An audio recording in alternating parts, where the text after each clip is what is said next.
We all face battles. But the real war, it's not out there, in the world around us. It's inside our minds. And the enemy, it's not loud or obvious. It's silent, subtle, and it whispers. This enemy is negativity. It creeps into our thoughts, often without us even realizing it. It doesn't just appear overnight. It comes from wounds we haven't healed, from unmet expectations, from words we didn't deserve to hear. But here's the truth. If we don't face it, if we don't confront and remove it, negativity will quietly take control. And when it controls us, we stop living the life we're meant to live. To become unstoppable, to achieve greatness, you must first conquer the battle within your own mind. Epictetus, the Stoic philosopher, once said, "It's not what happens to you, but how you react to it that matters."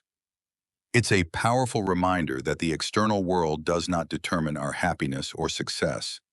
It's how we respond to it that shapes our destiny. So how do you conquer your mind?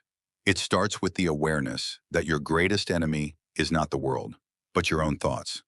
Only when you gain control over your mind can you begin to truly control your world. So ask yourself, how much of your life is shaped by your own mindset?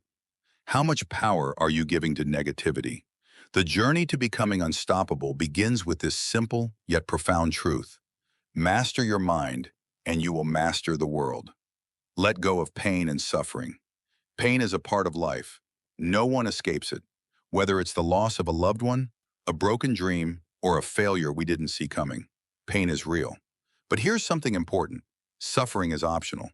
We often confuse the two. Pain happens, but suffering, that's a story we write ourselves. Think about it. How many times have you relived a painful moment, replaying it in your mind like a broken record? How many times have you nursed an old wound, telling yourself, "I wasn't enough," or "they hurt me, and I'll never be the same"? But here's the truth. When we hold on to that pain, we're not remembering, we're poisoning ourselves. We keep the wound open when we could be letting it heal. Marcus Aurelius, the great Stoic, taught us something crucial. It's not what happens to you, but how you react to it that matters. The pain may have been real, but the suffering is in how we judge that pain. We have the power to change that judgment. The scars, they're reminders, but they don't have to define us. So I ask you, how much of your life is tied to past wounds? How long will you let your suffering define you? It's time to let go, heal, and stop romanticizing our pain. Only then can we truly move forward and begin to live the life we deserve. Silence the inner critic with discipline. Have you ever heard that voice inside your head telling you, "You're not enough," or "You'll never make it"? That voice, the one that whispers doubt and self-criticism, it's not you. It's a parasite, a silent force trying to undermine you, telling you lies that you start to believe. But here's the thing, that voice is not your truth. It's not who you are. It's a product of fear, insecurity, and past failures trying to control your future. The key to shutting it down? Discipline. When you act with purpose, when you make decisions based on your goals and not your fears, you start to push that negativity aside. The more you train your body, your mind, your habits, the less that inner critic has power over you. It's through routine, through practice, through relentless action that you starve the voice that tells you, "You can't do this." Seneca, one of the greatest Stoic philosophers, said, "We suffer more in imagination than in reality." How often do we let our imagination blow fears out of proportion? What if we could train our minds to work for us, not against us? What if every time that voice of doubt came up, we could choose to ignore it and instead take action? That's how we turn fear into fuel. So, how do you start? Begin with small, disciplined actions. Wake up earlier, stick to your routines, break bad habits. The more you push yourself, the quieter the inner critic becomes. And one day you'll realize that voice was never you, it was just a shadow. And shadows only exist where there is light. Burn the need for external validation. How often do we catch ourselves looking for approval?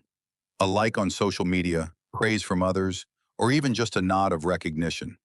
We crave it, don't we? But here's the thing.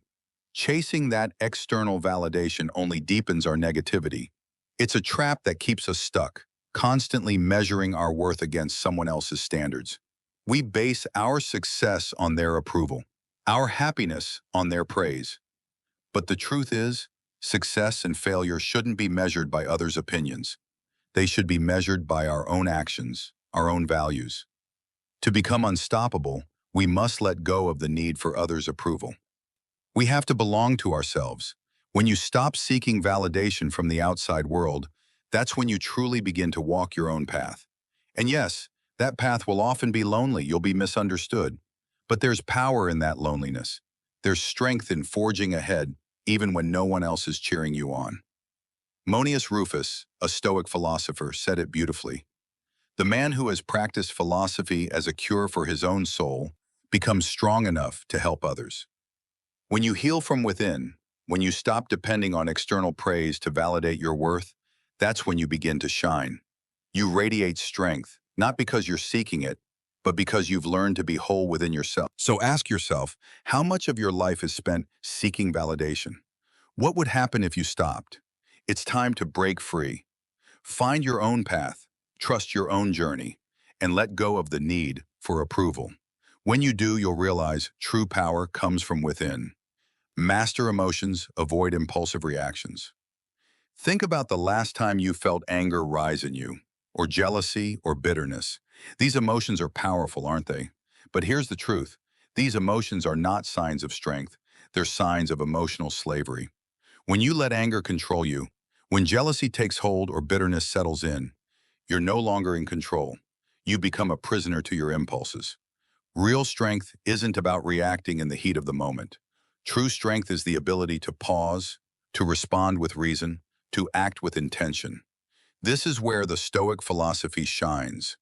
The Stoics teach us that we should not fear pain, insult, or even praise. These external forces do not define us. What belongs to us, what we control is our judgment, our reason, and our will.